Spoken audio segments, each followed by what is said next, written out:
You're functioning, you're showing up, you're checking the boxes, but inside you're exhausted and nobody even knows it. Today, Bryce and I are talking about those invisible weights we carry, the stress, the pressure, the mental load that quietly buries us, and we're going to talk about how to finally put them down. Stay with us.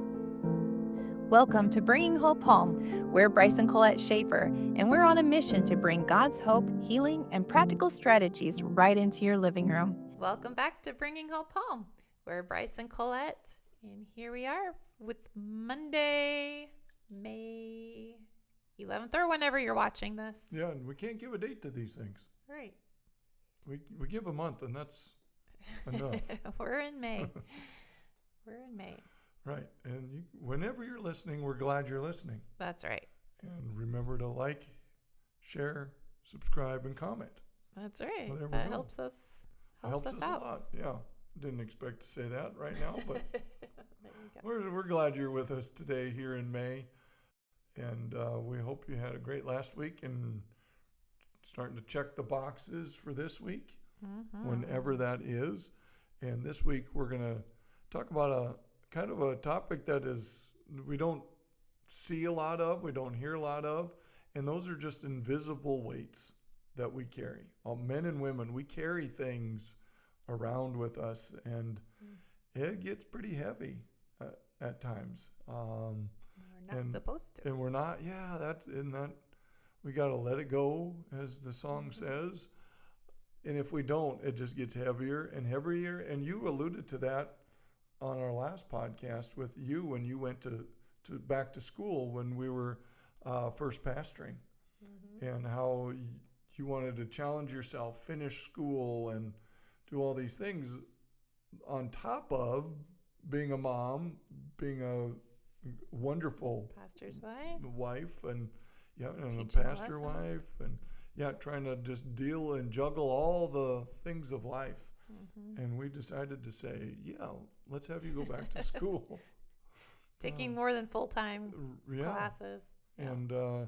And then that invisible weight. I mean, we knew we were all stressed.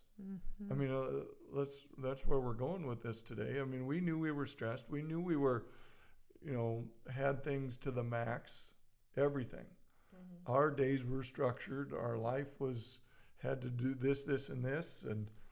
But then all of a sudden, one day I get a phone call that you were in the hospital because your classmates took you there because you had collapsed in a classroom. Right. And you don't remember why.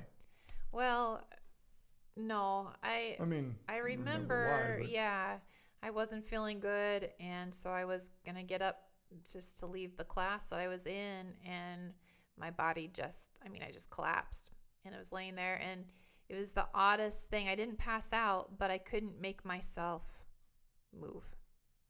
I couldn't make myself talk to them. I couldn't make myself, do anything. And so obviously it scared them. It was a smaller school, so my class was small. I knew everybody in there. Who were your friends? Yeah, but my body just totally shut down, and I had been having panic attacks, and I didn't realize what they were. Dealing with high anxiety for a long time. Yep. And then, I had previously, even before that, had postpartum depression, which I didn't even realize it was postpartum.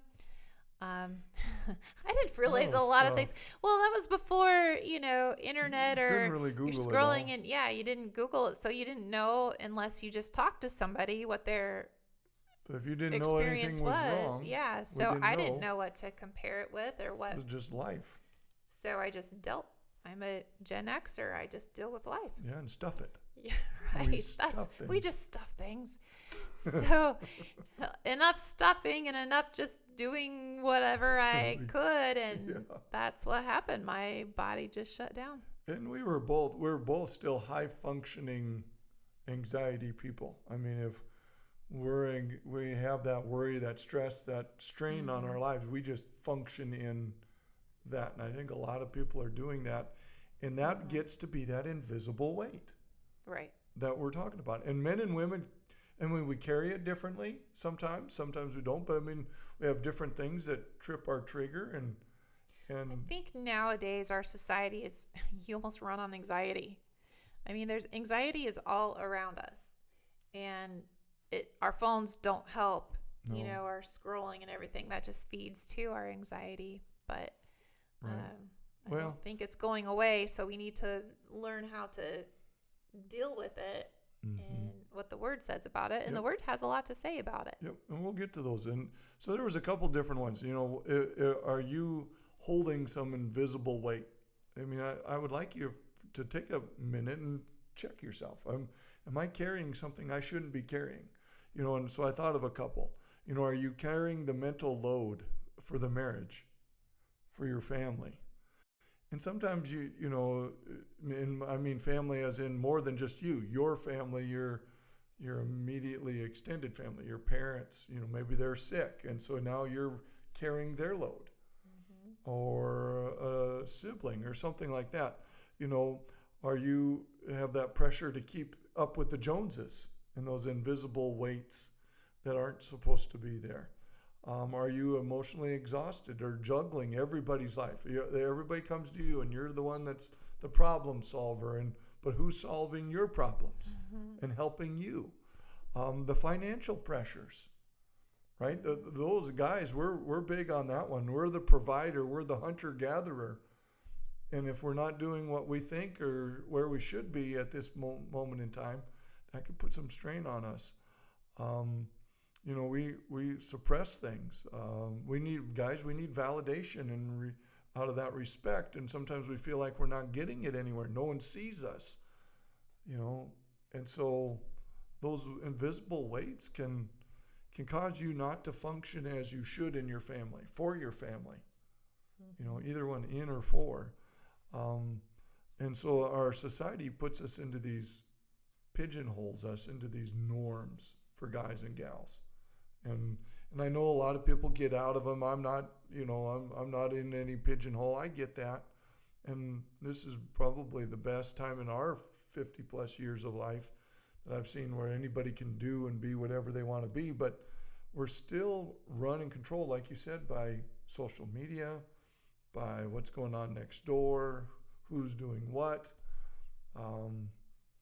Well, we're living in a society now that we are more connected than ever before, but also I think that's stressful. Like we know what's going on in the world everywhere at any moment. Yeah. You know what your neighbor is doing at every moment. Were we really designed to carry all that too? I don't think so. Yeah, and the stress that comes with that. Yeah. So we want to just get into a few thoughts of how to help you manage that weight that you're feeling, if you're feeling any of it, and learn to just give it over to God and remember who you are and that He's there for you. That's why God sent Jesus, because it says in Matthew 11, 28, 29, 30, He talks about, my yoke is easy, my burden is light. Let me help you carry. Cast your cares on me.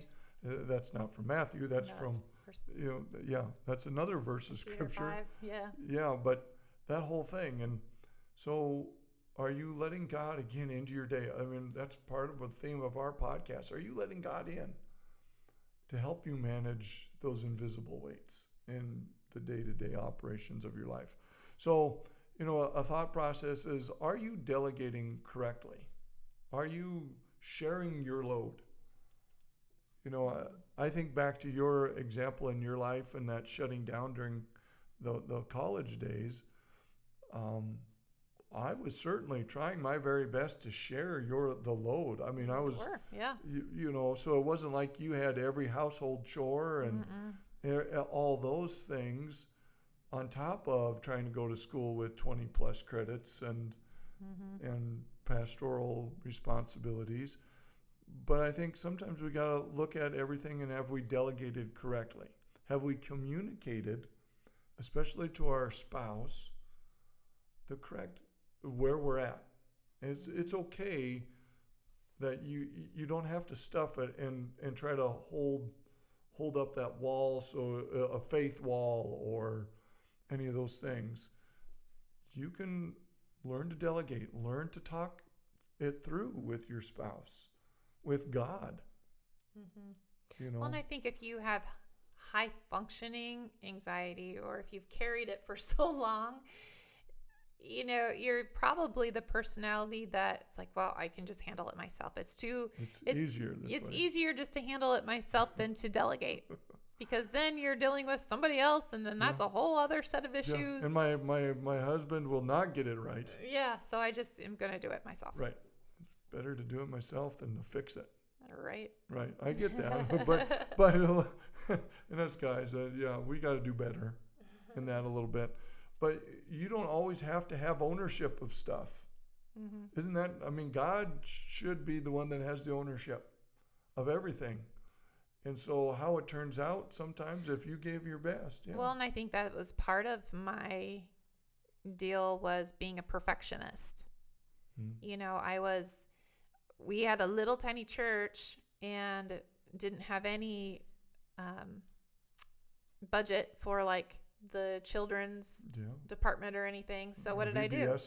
So I wrote the VBS curriculum with the music, with everything. I wrote Wednesday night curriculum.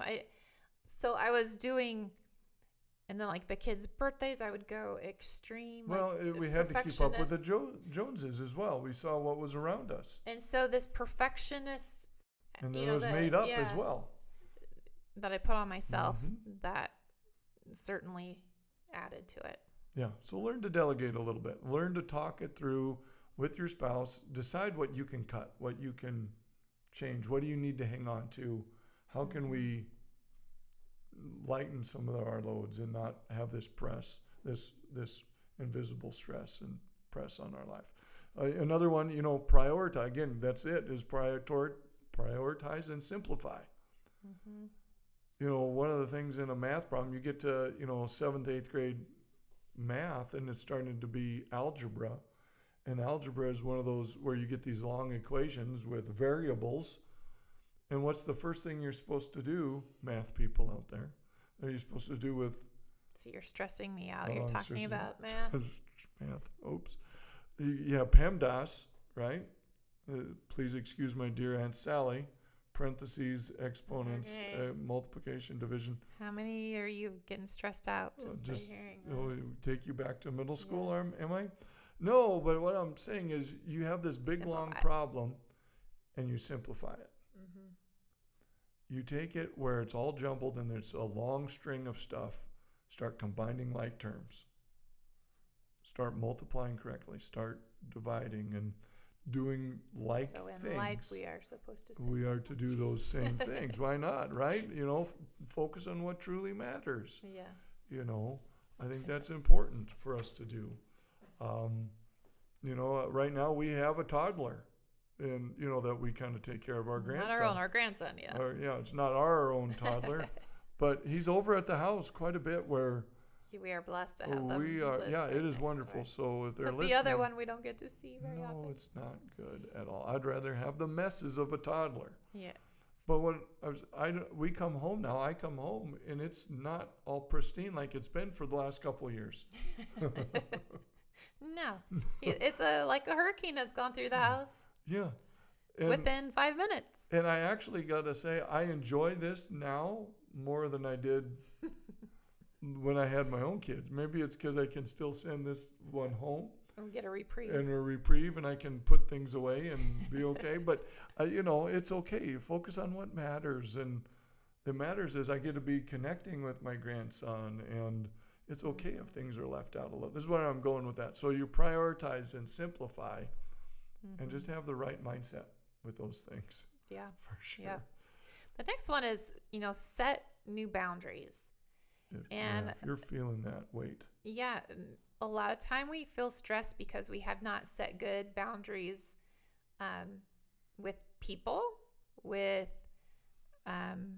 what we can do, what we can actually do. When you take like a diagnostic, is that the right word, of yourself? Sure. And you see kind of, self-evaluation, where Take inventory. Take inventory. Where do you feel stressed? What's happening in those moments? That might be a trigger. There's some boundaries that are, being crossed that you need to uphold. And just even it doesn't have to be with people. I'm just thinking like on Wednesdays. Wednesdays for some reason are hard for me. They're a hard day for both of us. And so I just feel more tired. My energy isn't there. And I am watching our grandson all day. And so I gave myself permission to not try to do any other work that day. That's helped. And that has helped, put a boundary. Okay, I'm just going to focus on my grandson, and I'm going to take a nap when he takes a nap and prioritize my energy. And that has helped. So it doesn't have to be anything big, but take inventory. Set some boundaries, right. Set some new priorities, simplify where you're at, and it's okay. And there's seasons for all of this. And this too shall pass. Is certainly there. Another thing, it just creates some grace. One thing I didn't do well enough with all the weights that I felt, the pressures I felt in the past, I didn't allow enough grace and to laugh at myself, to laugh at the situation, to just lighten. It's okay to not be the best. It's okay not to have this happen or whatever. And I wish I would have done that, given myself a little bit more room for whatever it ends up being to be okay. I really do. I wish I would have learned that a little bit better. Timing and give yourself that room for space. I don't know how else to explain it, but just create that margin of grace. I think will help you out a lot. Laugh, talk to God about it. Where you're at the moment. If you need to change something for next time, change it. Don't be stuck in the same rut, but be there. And be okay with it. Another thing is communicate. When you communicate openly, honestly, with the right tone. A lot of times people don't know you're struggling. Like, they just don't.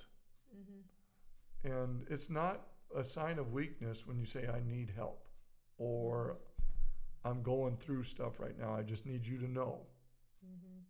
Yeah, I didn't know how to say that to anybody. And so I just had always kept it in. And so I didn't verbalize, hey, I'm really struggling here with postpartum. I didn't tell anybody I was struggling with Right, I didn't know that postpartum. till later, and I felt like a schmuck.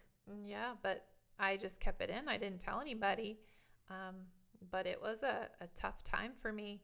And then going through anxiety, I said in panic attacks, I didn't feel right, but I still was keeping it all in and not sharing, there's something not right. I don't know, just. And as the spouse of that, you don't just flippantly say, well, toughen up, it'll get better.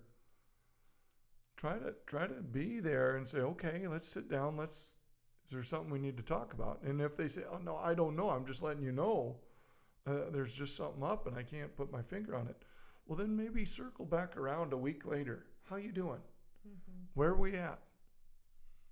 And again, we is a good word. Instead of where you're at, especially if it's a spouse or a child, where are we at with all this? I mean, on your team, it's a we, not a you. So yeah, communicate openly before you shut down.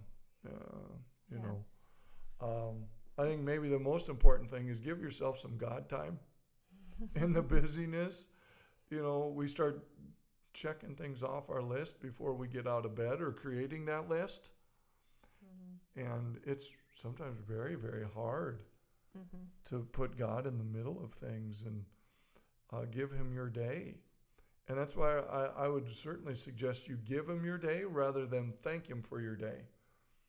But do both, right? Do both. Thank him for your day because he loves Thanksgiving And we can even thank him ahead of time for the great things and what's in store. But I think you got to give God your day, which means you got to give it to him first and not do it yourself and ask him to come in and step in later. Mm-hmm. You know, Yeah. make him your priorities. Yeah. You know, with this mental weight, this weight that we're talking about today, this invisible stress and strain on our lives. Another thing you can do, just prioritize your eating habits, prioritize your spiritual life, prioritize your physical health. I mean, a lot of people say, well, I don't work out because I have back issues. We both are proof that the back issues go away once you start working out. Right. I used to have chronic back pain. Yeah. And don't anymore. And myself included. And just start small. Well, and a lot of foods that we eat are actually helping us with anxiety. Like they're giving us anxiety because they're such poor, sugars, things high in sugars and things like that. And inflammatory. And so we're just setting ourselves up for what we put in. Right. So that last part is not only do the supernatural and give God your day, but also do what's right in your day. Yeah. Don't always eat out and have to have that extra and have the junk and the fried and it's really going to slow you down, bog you down, and you're going to feel the drain a lot quicker. I've been in a lot of health classes and stuff around schools, and one of the things they show you is a container, of like 400 calories or 100 calories of fruit is this much, and it's a lot. And then 100 calories of potato chips. It's only a couple of chips, And so you're gonna, it's not good, and how you're gonna burn it off, and everything is so much different. And where your body stores things is different with the processed foods that we have. So I'd encourage you too. I mean, lighten that load, and you'll lighten everything. Here I'm just going to put in my book that I've written because it's along this topic. Right. It's called Planted. I'll put it on the screen here. A guided study to produce a peace-filled life in an anxiety-filled world. And it was written because of what we talked about, all the anxiety that I'd gone through and everything. And I didn't know at that point what I had been dealing with, how to get better. And as God brought me through that, I was able to have a night for women on that same topic. And it was a huge success. Women loved it. We're coming back. We're writing notes. We're asking, are you going to do something else? And so the Lord prompted me to write a book, to write it all down. And so that's what I did. And it's real basic. It talks about what to do spiritually, but I come at it both spiritually and physically. Right. And so like what we said, to watch what you're eating and some of those things, the natural things as well. So I encourage you, if you or someone that it has helped so many people that have struggled with anxiety or depression. And it's a study guide, so it has questions. You can even do it. Yep, there's videos you can. Yeah, actually in the book, it has a QR. So younger you. Yeah, QR, and it goes to videos, and so you could do it as a study as well. But I believe that wasn't from God. He didn't put it on me, but in Romans 8:28 says all things work together for good. And I believe one of the good things is I'm able to help others through yes, you have. to deal with it. And so I encourage you to get that, and it will be a blessing. Yeah. So. And I think lastly, as we're closing this topic out today, whatever you're doing, do it as unto the Lord. Give him praise, give him glory in those things. And if you can't give him glory in it, maybe you probably shouldn't be doing it. But I think you will feel lighter if the joy is in the Lord in doing it. Even, I've been at times where I've had to clean the church over and over and over again and got a little disgruntled. But the minute I turn it on and say, I'm serving the Lord, boy, it changes everything. Mm-hmm. And so the praise and the worship and I get tos, and I'm just doing it for Him and His glory. And I am so glad and thankful for whatever. It certainly helps, and it lightens that invisible weight that we carry. Mm-hmm. So that's right. All right. Well, thank you so much for being with us today, and we hope this helped you, this conversation. Like I said, you can find my book at the link below. We'll have posted, and until next time, bring hope home to your life today. Thank you for listening to Bringing Hope Home. Don't forget to subscribe. And if you want to strengthen your marriage, head to SchaefferMinistries.com to take our free marriage quiz and check out our Marriage Builders course. See you next time.